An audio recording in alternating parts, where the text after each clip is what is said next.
Welcome to Homeschooling for Spirituality. The Flow is a delightful mix of insight, divine inspiration, and humor, where wisdom meets earthiness to help your ongoing spiritual growth and transformation.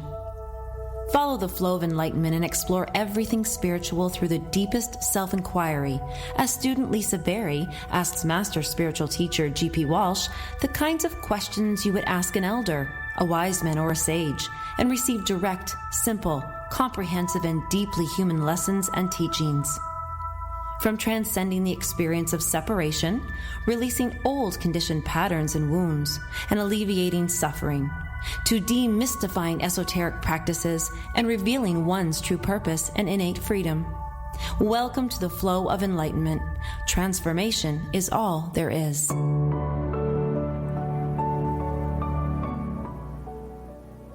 And we're back in the flow today. Hello, GP Walsh. Hello, Lisa Berry. I thought we'd go formal today. No mysteries here. No mysteries today. You know, it even says it, demystifying esoteric practices. It even says it right there in our intro. Yes, that stood out to me in my little ears there too. I was like, "Oh, look at that! We see now we're fortune tellers. You know, we can predict the future." Or else we're finally fulfilling our own promise. Yes. Well, see, and these are the questions. You nailed it. This is exactly why we're doing this show today, which is demystifying the mysterious. Because we do ask these questions every day. We're like, was that supposed to happen? Or was I fulfilling fate? Or did I make this happen? Or was it a premonition? Or did I already see it? Was it deja vu? Or did I make it? And there's all these questions that we have. And I mean, the list goes on. Like today, we're really jumping into, I can't wait to ask you these questions, GP. Like so many people think, did I have a ghost visit me? Did I have a past life? Am I just dreaming, or was I really on the hills of, I don't know, or the Savannah Desert? I don't know, somewhere, right? Like, and you think, right. What's real? What is real? And so that's what today is about. What is real? Good. It's real. It's real. Now, I want to share with everybody right away that we have had some questions already come in. However, if you were not able to send in your question and you do want to ask a question, maybe you've been struggling, you're not sure about things. Maybe it's about karma.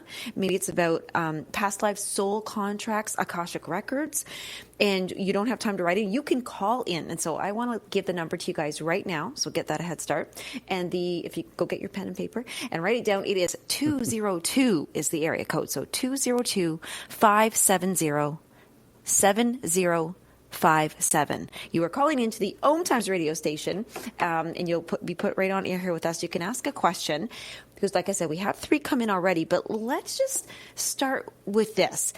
I'm going to ask you right away. Can we? I don't even know if I can do this. I was going to say, can we define what is real? But we can't define what is real. Can we define? Well, yeah, we can.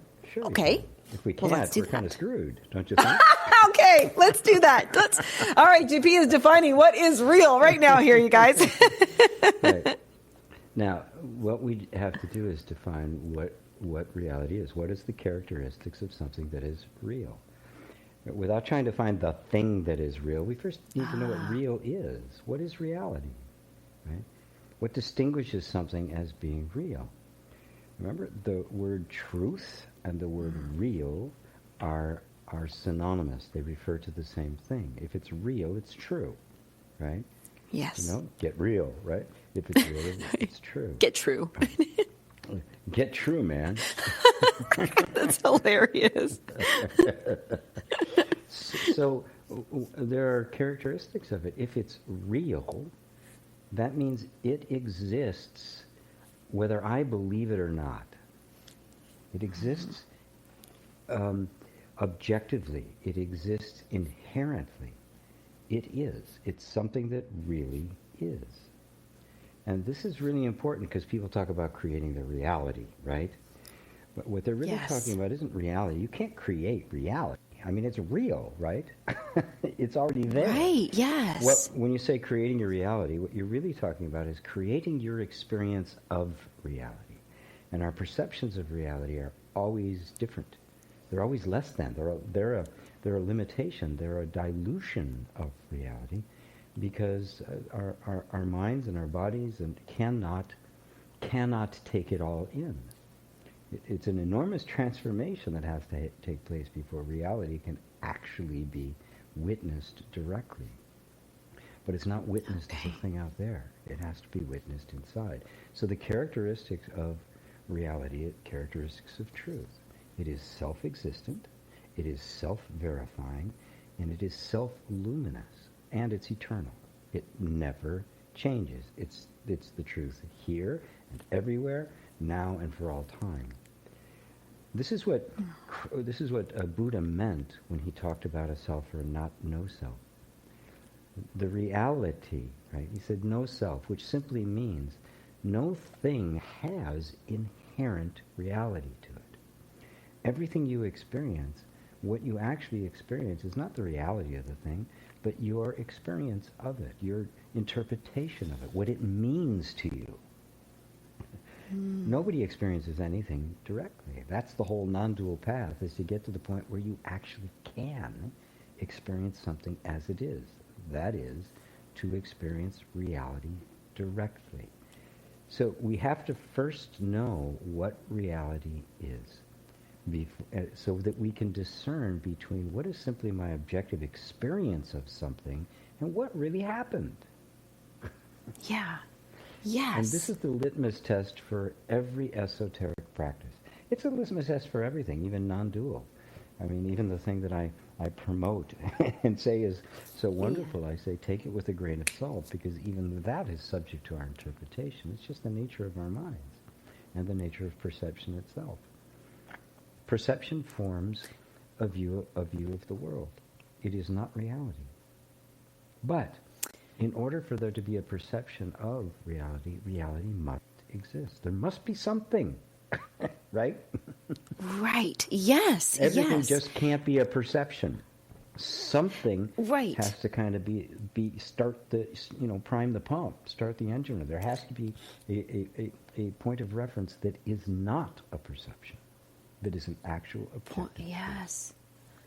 Something that is a point of reference. So here's the one that most people would ask me on about this right now. They'd be like, all right, so my perception is that I have $0 in the bank. And then some other people might say, my perception is the $100 that's in the bank is I'm rich.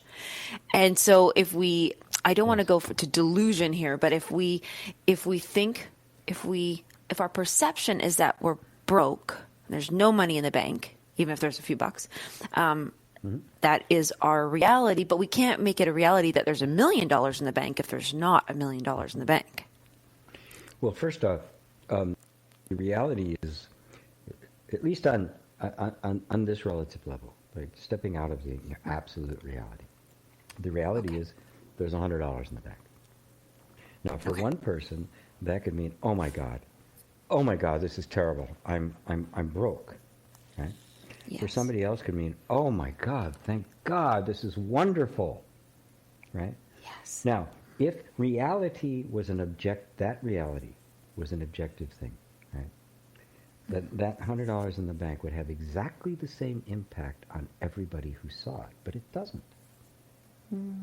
Right. So what we experience is our perception of things and not the thing itself.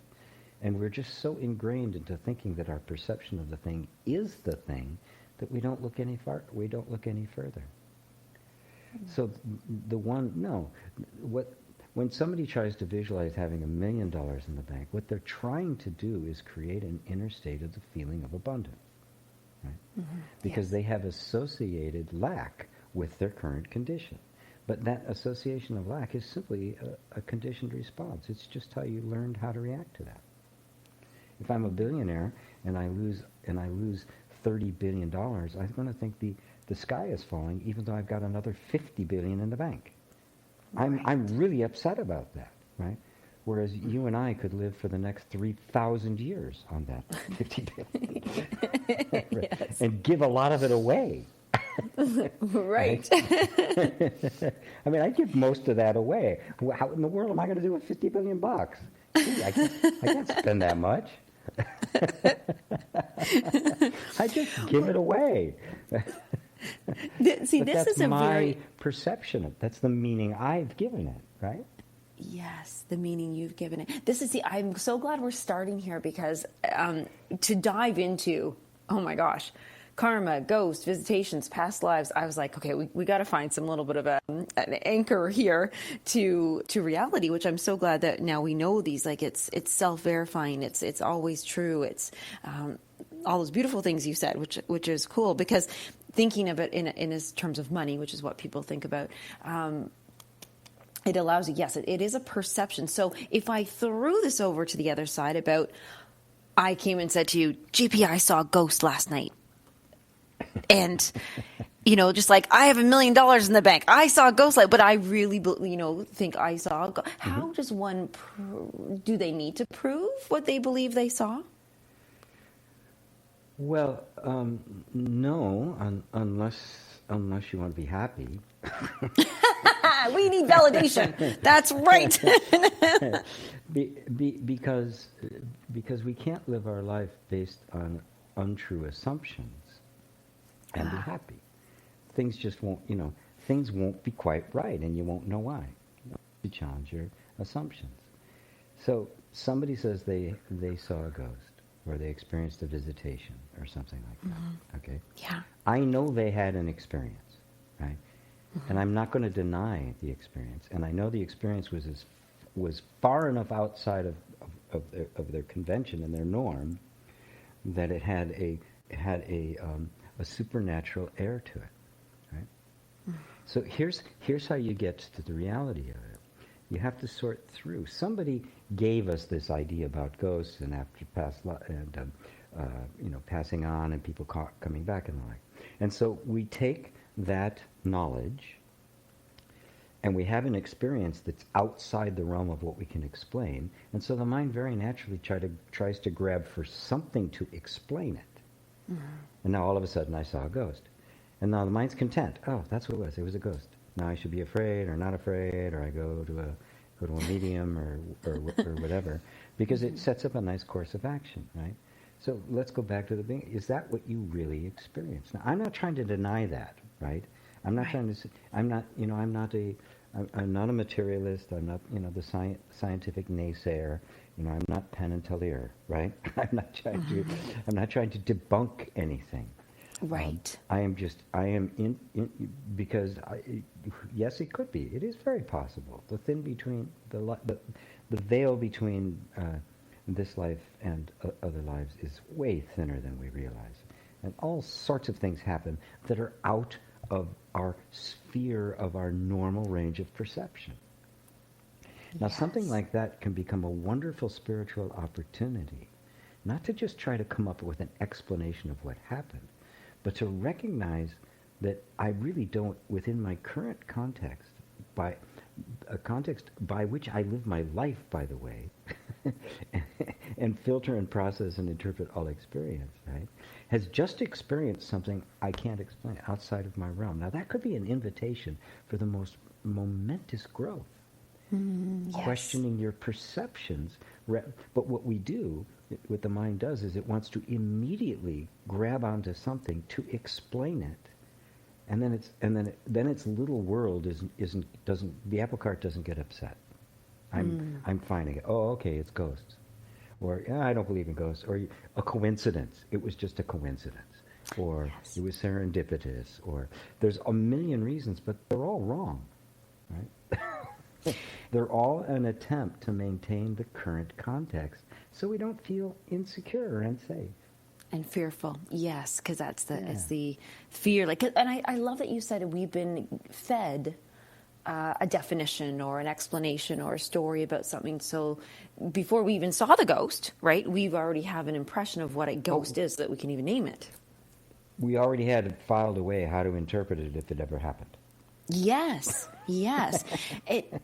That right now feels like that's a big, huge thing, right, for demystifying everything, is that if we've already been pre-fed and are prepared to give a name, identify something, so that we are either not fearful or that we can at least be settled, like the apple cart.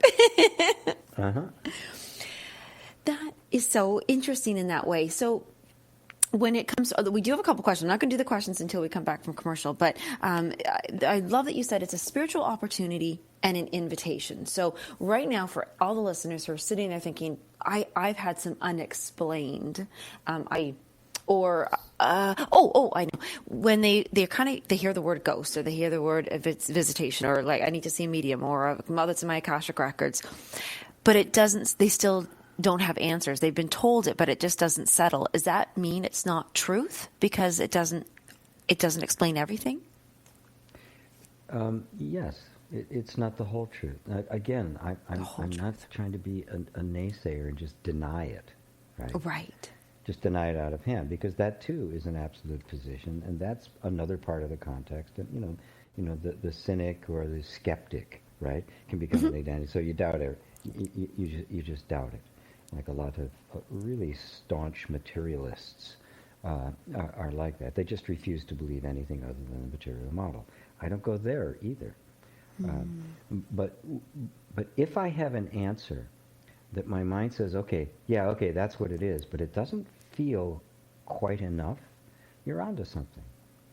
Oh, okay. You're onto something, right? Because somebody says, okay, it's the Akashic record said, and they tell you something, right? Well, what is the Akashic record? And then somebody will explain it to you, and if you accept that, right, then your mind goes quiet, right?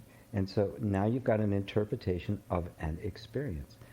To me, the problem is that has actually taken you away from the direct experience itself, to try to find within yourself what it actually is, right?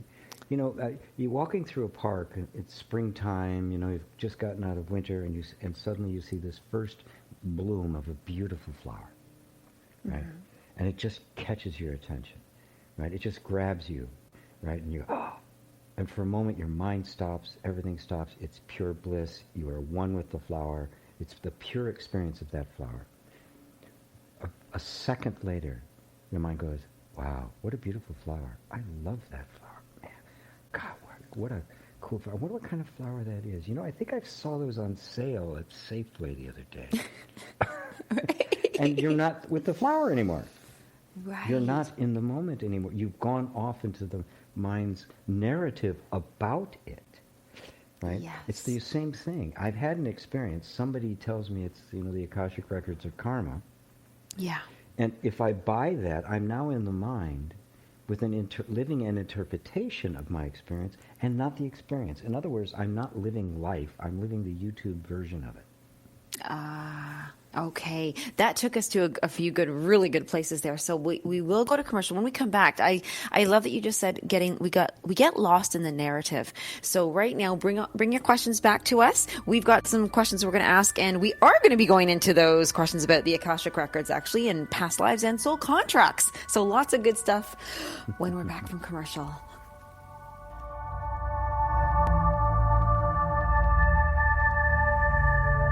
The Real Conscious Connection. OMTimes Radio. IOM FM. OMTimes Magazine is one of the leading online content providers of positivity, wellness, and personal empowerment. A philanthropic organization. Their net proceeds are funneled to support worldwide charity initiatives via Humanity Healing International. Through their commitment to creating community and providing conscious content, they aspire to uplift humanity on a global scale. OMTimes. Co-creating a more conscious lifestyle. My name is Victor Furman. Some call me the Voice. I've always been fascinated with human nature, spirituality, science, and the crossroads at which they meet. Join me Wednesdays at 8 p.m. Eastern on OMTimes Radio, and we'll explore these topics and so much more on Destination Unlimited.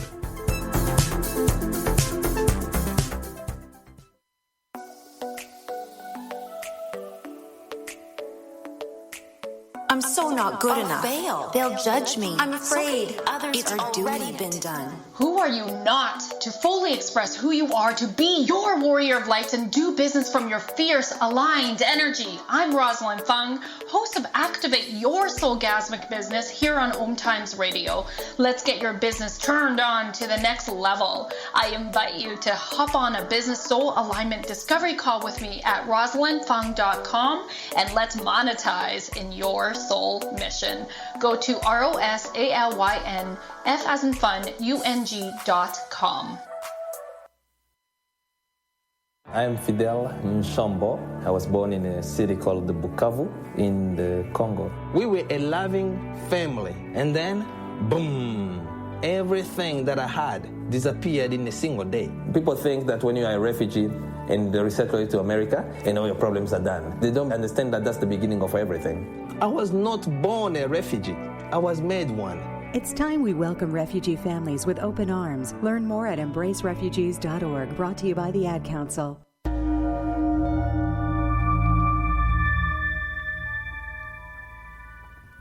Welcome back to the Flow of Enlightenment, everyone. All right, we're here with GP Walsh. He is demystifying the mysterious today. And I just love what you said there earlier. Speaking in the not funny language to do that. Just give it more character. That's getting lost in the narrative for sure. Well, I love that you said that, because I know from my personal experience, something will happen, a sign, a weird thing. I'll be thinking about penguins and I'll turn a TV show on and they're talking about penguins. I'm like, oh my God, it's my spirit animal. It's talking to me, and then I look up. I'm like, okay, what do penguins mean? And what is this? And right now I'm kind of just feeling like, wow, should we not do that? Or does it just mean we can, but then we go down the rabbit hole and we kind of get lost in what we are being delivered? The thing is, if you see it as something outside, external, and objective coming to you, you're going to have a very different view of the universe. The non-dual approach is not that nothing exists. It's nothing exists external to you. And so, when a spirit animal appears, it's not like there's some being that's showing up. It's an aspect of your own consciousness, right? And because we have so limited ourselves and our view of ourselves is so confined, when aspects of ourselves show up, we think it's somebody else. Yes, we do. Mm-hmm. We think, I was visited by, you were visited by yourself. The spirit animal represents an aspect of yourself. That's the whole point of it, right? Or any of these kinds of things that happen to us. When we turn them into some kind of objective experience, we literally create a universe of beings and things and dimensions and all sorts of stuff. And then we start walking through this, and we start seeking. We're trying to get things from it, and some things don't fit, and we're not confused. What we got to look at is the context through which we're experiencing life. We got to look at what are the eyes we're looking at through. The who am I question, of course. That's what it comes back to. Everything you experience is some aspect or manifestation of yourself.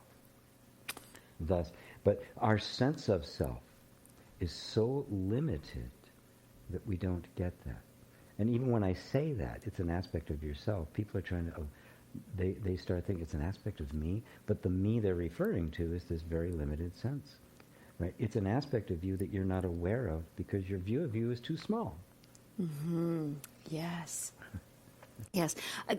Sorry, I'm laughing right now about how we think if we see a spirit animal or something shows up, like for me, like if I think about, and I think, oh, a dragonfly, you know, there's that aspect of me that's showing up. But if I were to really see a dragonfly, trust me, I'm running, because that thing's flying around erratically and I don't know where it's going to land. It's not that I don't like it, but so it's not like, oh, the dragonfly's visiting me. It's the aspect within it. And that's an interesting, neat way of, it's us, it's within, it's within. And so this is where this question is going to be really neat. I honestly don't, this is what I love about UGP. I couldn't even guess how you're going to answer these questions. I read them and go, neither can I. Well, oh no. It's like you're being blindfolded and you're told to just point and go. All right. And then you know the way. So it's good. Well, this question came in and said that, yes, they're listening right now. So what is the difference between soul contracts and past lives? This person in particular has always thought that a soul contract is a deal that we make based on a past life to be set forward in the new life. So one's dependent upon another. So what's the difference? You can start wherever you like. You can define either one of them or just jump. Well, everybody knows that we've made decisions in our lives, right? Yeah. And some of those decisions have been so powerful and so significant that they've influenced the rest of our lives, right? Mm-hmm. You know, the monk who makes a vow of poverty, right? Yes. I mean, that's a vow, right? That's an unbreakable, sacred commitment, and you will not break it for whatever reason. You might think, you know, God's going to punish you in some way. I've seen a lot in my working with people privately, stuff come up from what is unquestionably past lives. It's not in this life. And things like vows, which is what a soul contract is. Right? Now imagine you're somebody who's done really horrendous things to other people. And in a moment of clarity, right, during the life or maybe in between lives or the like, you recognize the significance of what you've done and how horrible it was. Right? Imagine Hitler coming to his senses. Oh. And going, oh my God, what have I done? Right. Just imagine that. What would you do? If suddenly you're there and there's a clarity now that brings into sharp relief the consequences, the enormous consequences of your own actions. You're the perpetrator of it, and there's no undoing it.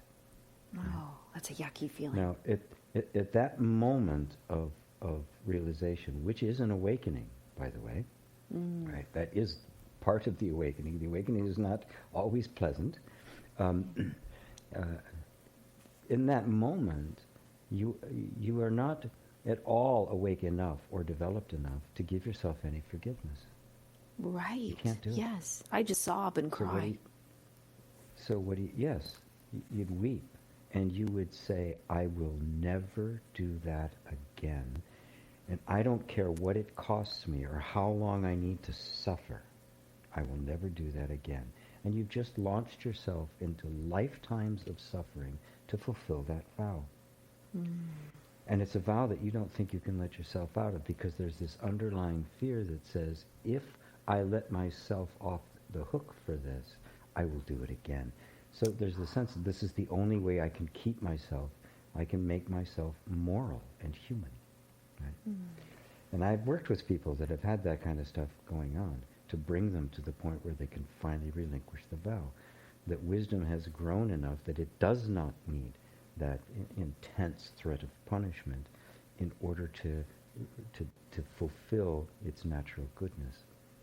But vows are the most difficult thing to do, and that's what a soul contract is. I have made an agreement that I will disport myself in a certain way no matter what.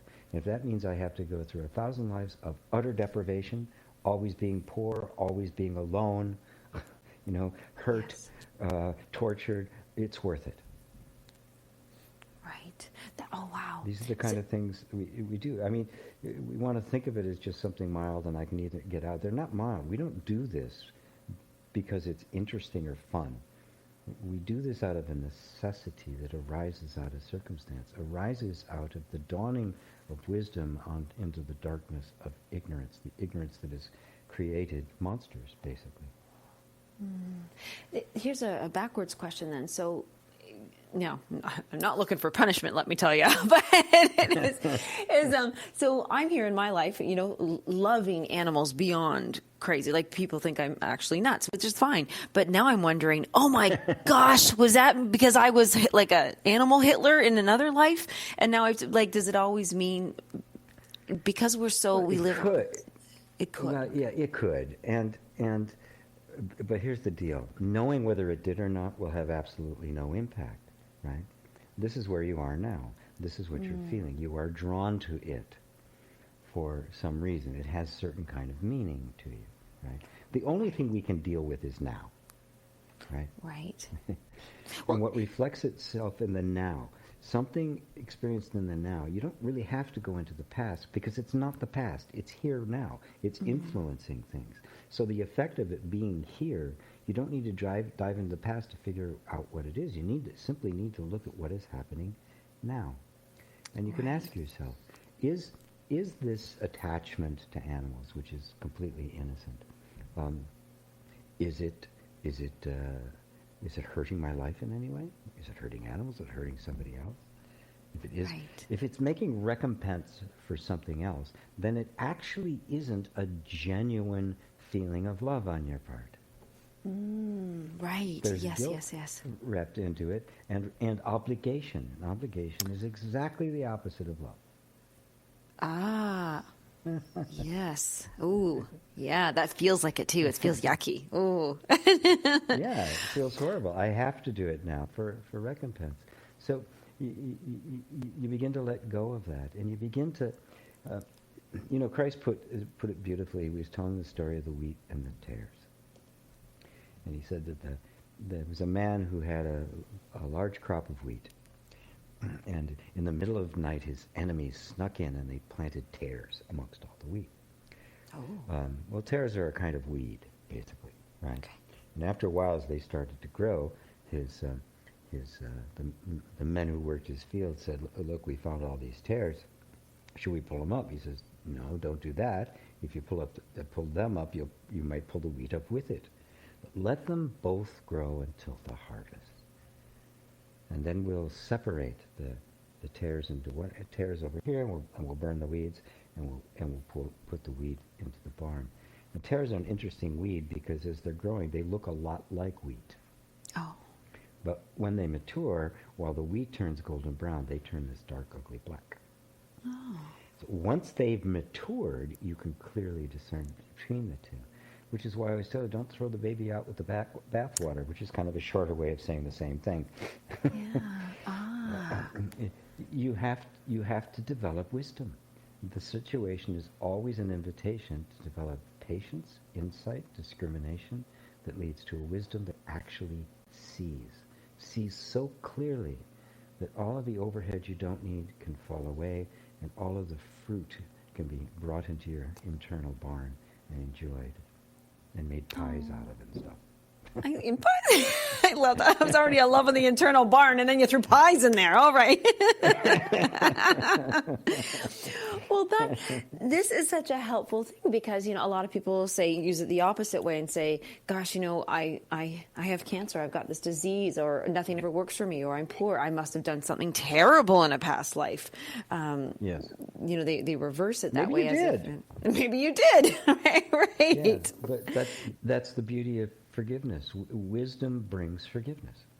To actually discern what was that. Because remember, whether it be 1,000 lifetimes ago or 10 years ago, whatever you did that was untoward and self-destructive or destructive towards others was done out of unconsciousness.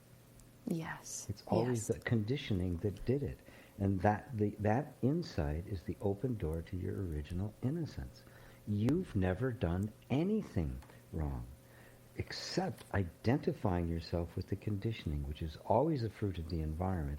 And there is no evil that conditioning can't do because it's ignorant. It is blind. Yes. There's never an accident, and it's not a mistake. Yes, to see that is what liberates you because it was never you. gonna say. Now, speaking of that one, I like that went there, because if it's never an accident, it's not our fault, and the only thing is that that we've identified with a condition, and that's our responsibility now to kind of unidentify with. A question came up about the Akashic records again, or somebody who's channeling or doing a psychic reading. Can another go into your energy field, into your records, into your things, and heal, correct, fix, remove, change? Yes. Okay, I did not know you were going to say that. Christ did it all the time, right? Oh. You do it. We do it. We all do it. We do it on less of a level, but when we're with people we love, don't we kind of reach into their hearts? Don't we try to bring to them, comfort when they're suffering? The intention is simply love, right? And when love is there, as Christ said, 2 or more are gathered in my name, there I am in the midst of them.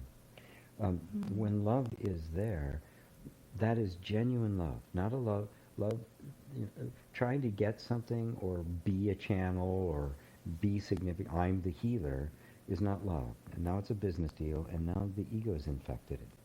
But if it's genuine love, simply, I want to heal, I want to help, you become a conduit for wisdom. And look, that's what the guru is, right? Yeah. The guru never takes any credit for what they do. Matter of fact, the guru will tell you, I am the guru. I'm this person standing in front of you talking to you only because you're not able to hear that voice inside of you yet.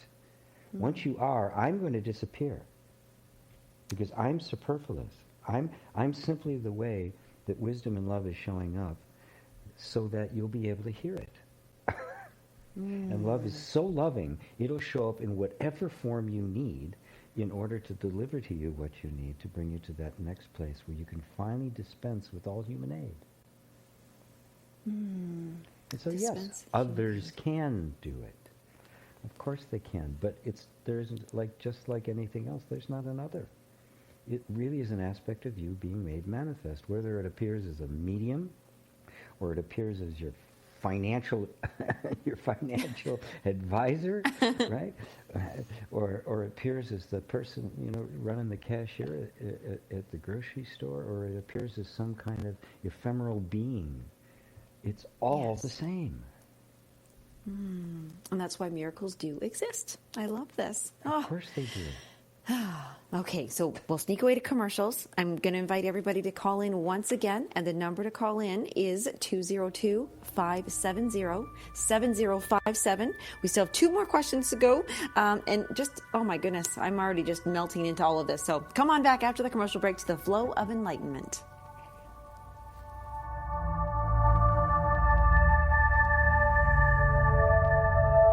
Conscious media for conscious minds. OMTimes. Ascending Hearts is no ordinary dating site, but a spiritual dating site with a purpose, to link you with your soulmate. We engineer the serendipity so you can trust that you will attune with someone that has the same matching vibration as you. Ascending Hearts, the conscious dating site for the spiritually aware. Try Ascending Hearts for free. AscendingHearts.com. Hello, I'm Sandy Sedgbeer, host of OMTimes magazine's flagship radio show, What is Going On. My passion is sifting through information, research, and innovations from new thought teachers, speakers, and researchers pushing back the boundaries of what we know about life, energy, metaphysics, and the universe. I love shifting perceptions about who we are, why we're here, and how quickly impossible becomes normal when we open our minds, expand our awareness, and accept that the only limits that exist are those we place upon ourselves. So if you're the kind of forward-thinking, eager investigator of what lies beyond the current reality that most perceive, why not make a date to come play with me in the field of possibilities at 4 p.m. Pacific Time, 7 p.m. Eastern Time every Thursday, and together we can discover what's really going on. These are the sounds of a dinner that almost didn't happen. A dinner now served, thanks to people like you. Due to COVID-19, 17 million more Americans may face hunger. Feeding America is helping our neighbors in need. And if you're able, you can too.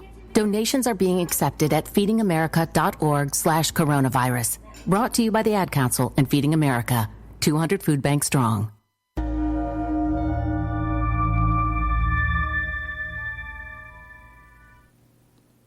Oh, good, that's us. We are back. Okay.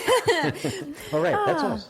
That's us. That's our music. I love it. And if you're just tuning in, you're listening to GP Walsh and myself, Lisa Berry. The fun thing that we love doing, showing up just to have these shows on OMTimes Radio, is that GP, you just teach. You are a teacher. You kind of just drop teachings all over the place. That's what you're doing. Pretty much all I do. Yes, and it feels good to you. And you know what? It just comes out of you. So I know that if you're listening right now and you like a little bit more, whether it's your own one-on-one with GP, I know that is probably the best place to start if you don't know where to start, or you want to tune into GP does Sat Songs every Sunday between, well, I know it's my 3 and 5 p.m. Eastern, so backwards it up, so right. 12 and 2 Pacific. And you know what? I'm going to invite you to visit his site, the website, because there's just so many. You have so many courses. There's so many free things. There's intros. There's beginners. I mean, I endlessly just listen to you. Your voice is just in my head all the time in my household here. But the one thing I wanted to share with all the listeners, GP, and I just said this to you this morning, is I wanted to listen to a specific thing, but my silly little phone was not going to let me do that. And I went, well, whatever. I mean, they all work. So I listened to something. It was just on success and achievements. It wasn't that I was thinking about listening to success and achievements, but I thought, well, that's a good one. And it doesn't matter what I choose when I listen to any of your teachings. It always helps. I always have this aha moment. I always feel good about myself. I always feel like I've got an answer of something that I didn't even know I had a question. And so I wanted to share that with the listeners, because it honestly, if you're just kind of feeling blah or not knowing or scared or challenged or you're suffering, listening to GP, there's just something about what you teach, GP. It just always comes out and it always helps. So I had to share that little tidbit. And so thank you. Oh, you're welcome. And it's an easy one. It's gpwalsh.com, or it's GP Walsh on YouTube, or it's, just listen to one of our pre-recorded shows. They're all good. And I wanted to say a nice thank you to Suzanne Lavoie, who is our sponsor, who shares that just enjoyment for stepping into the flow, whether you're traveling, whether you're not. Suzanne has a company called High Rise Tourism.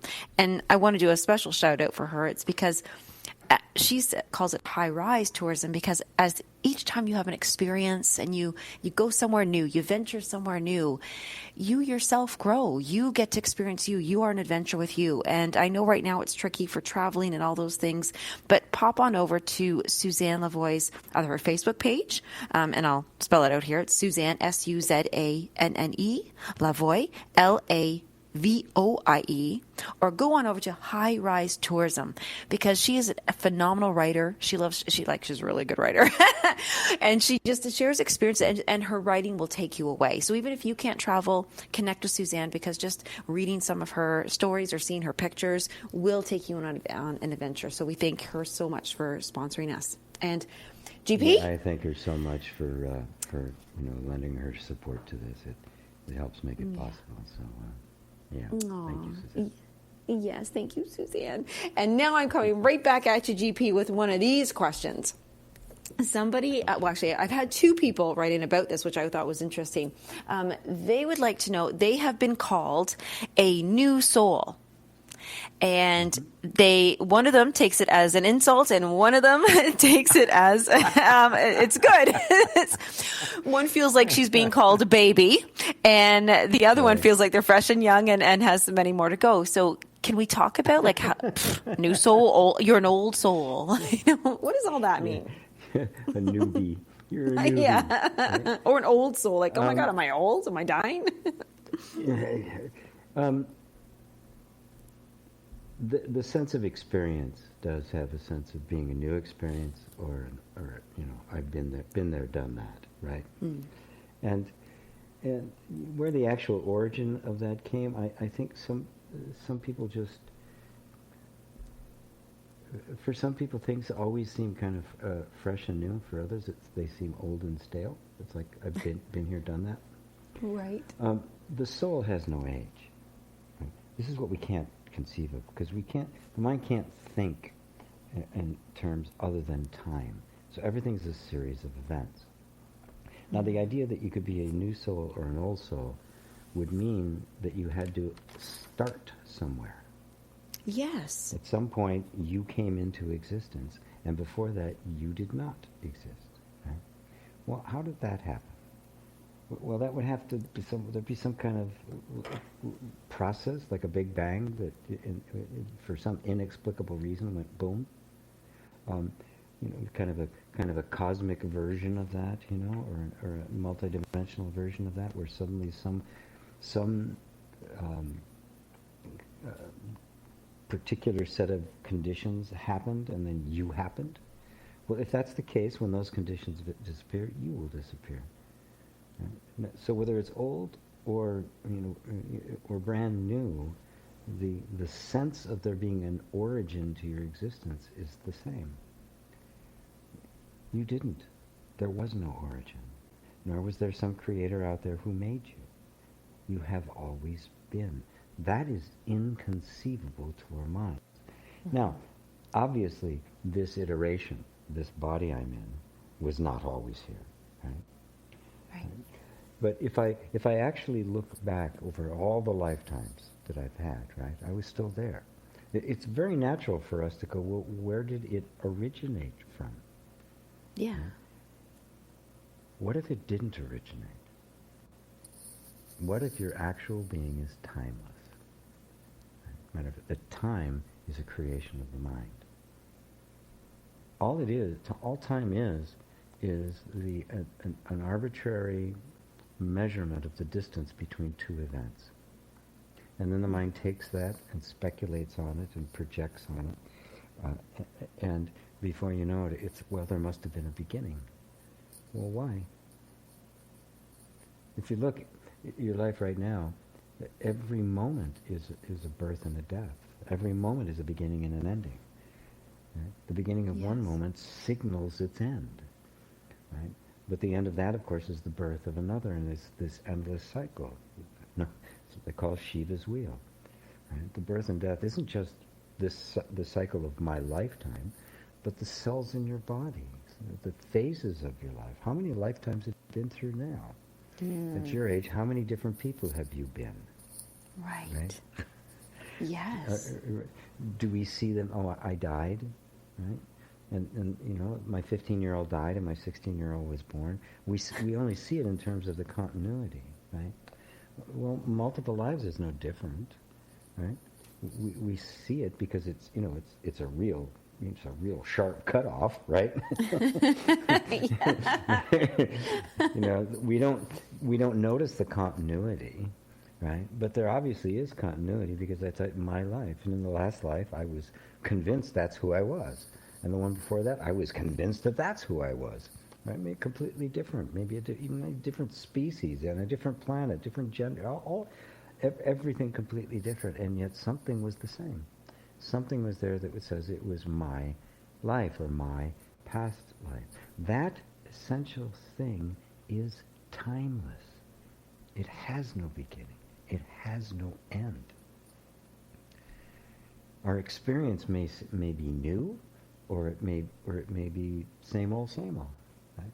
But the experiencer, the point of cognition, the consciousness. See if you can find a beginning to that. Yes. We just assumed there was. See if you can find it. Okay. And does that see if you can find an ending. Does that, not revolve, does that involve how many enlightened moments we experienced, or how much wisdom we develop? Well, what is the development of wisdom but the realization of what is actually true? And because the truth is always true, eternally true, for truth there is no time, for there is no change. So what we experience as a growth of wisdom is simply the disappearance of ignorance and the appearance of what has been here the entire time. The timeless truth. from our human perception, it seems as though wisdom happens, it grows. Yeah. I used to think this, now I think this, and it's clear that this is a better place than that. This is clearly more true. Well, what tells you it's more true? How do you know it's more true? The only thing that could tell you it's more true is truth. Right. Right. Which means the truth's been there the whole time. Right. Okay. Truth Now is it's timeless. recognizing it itself. Right. Truth is recognizing its own eternal self. Whew. So you're neither new nor old. You can have a new experience, you can have an old experience, but you yourself are neither. You are the timeless playing in the field of time. Oh, that's fun. I imagined that for a second. Okay. Yeah. So It is fun. that made me actually kind of think, when people say we're just playing a computer game, we are somewhere else, our consciousness is somewhere else, and we are, like in the Matrix, our bodies are here and we are controlling them. Well, that's kind of true then in that way. It is, yes. We're not controlling them. The mind that thinks it's controlling them is actually in the game. Right. A lot of people think of it, I'm going to go somewhere else, right? I'm going to be out of the Matrix, right? And now I'm going to be somewhere else. Well, where? Other than here. And who is, the guy in the dream doesn't wake up. Right. Yeah. Oh, that's funny. The guy in the dream doesn't wake up. Oh, wow. He disappears. Yeah. He's seen to be a figment. He's not real. Is our bodies real? Is our bodies real? Did I say that right? Are they real? Yeah. Are they eternal? Do they never change? No. Are they self-luminous? No. No. They're constantly changing. Therefore, no. They are not. They do not follow the definition of real. They're just an experience, a passing moment. Ooh. Something you experience. You, the perceiver of the body, the animator of the body. Well, that is real because you don't change. You are forever. You are truth. You are reality. Okay, wow. That got expansive. So I, in a weird way, I am the ghost that somebody else might see. I am the channeler that might be. It's because... Look, when you see anybody walking down the street or you have a conversation you've never met, somebody you've never met before, because it happens within the context that we normally say okay, right, that fits, it's okay. But if I have a conversation with somebody who seems to be outside of my context, I think, oh, I saw a ghost.